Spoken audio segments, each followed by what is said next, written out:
Hello guys, টানটানা কি অবস্থা তোমাদের? আজকে একটা নতুন ভিডিও শেয়ার করতে চলে এসেছি।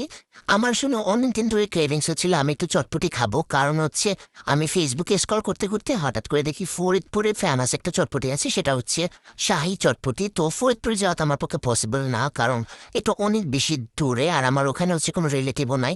তো আমি চিন্তা করেছিলাম ঢাকার মধ্যে কোথায় এরকম ভালো চটপটি পাওয়া যায় বা একদম হবো ওরকম করে মেক করবে।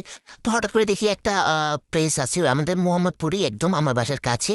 তো আমি আর দেরি করলাম না, আমার ওখানে যাইতেই হবে, মানে যাইতেই হবে। তারপর আমার জামাই কোনো রিকোয়েস্ট করার পর ও আমাকে নিয়ে গেল। ফার্স্টে নিয়ে যেতে চায়নি, কারণ বলতেছে যে না, এই চটপটি যারা সেল করে ওরা হচ্ছে যে হাইজেন মেনটেন করে না। তো অনেক রিকোয়েস্ট করার পর নিয়ে গেল যে না, ওখানে ভালো করে বানাচ্ছে।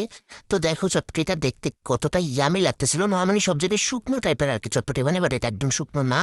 আর একদম মানে অনেক বেশি করে হচ্ছে যে ফুচকা দিছে ওরা, আর পুরা একটা ডিম এরকম দিয়েছে। একদম লুকটা অন কাইন্ড অফ হচ্ছে তোমার ফরিদপুরের যে চটপটিটা আছে ওরকমই। তোমাদেরকে আমি ফাইনাল লুক দেখাবো, একটু ওয়েট করো।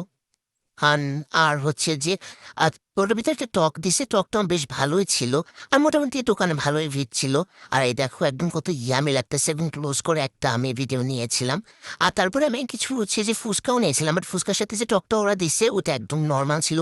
খেতে খুব একটা ভালো লাগে নাই। সো এটা আমি রিকমেন্ড করবো না। তারপর এটা তোমরা ট্রাই করতে পারো। এটা হচ্ছে তাজমহল রোড, মোহাম্মদপুর। দোকানের নাম হচ্ছে চটপটা। তো তোমরা চাইলে যে কোনো সময় ফ্রি টাইমে ঘুরে আসতে পারো।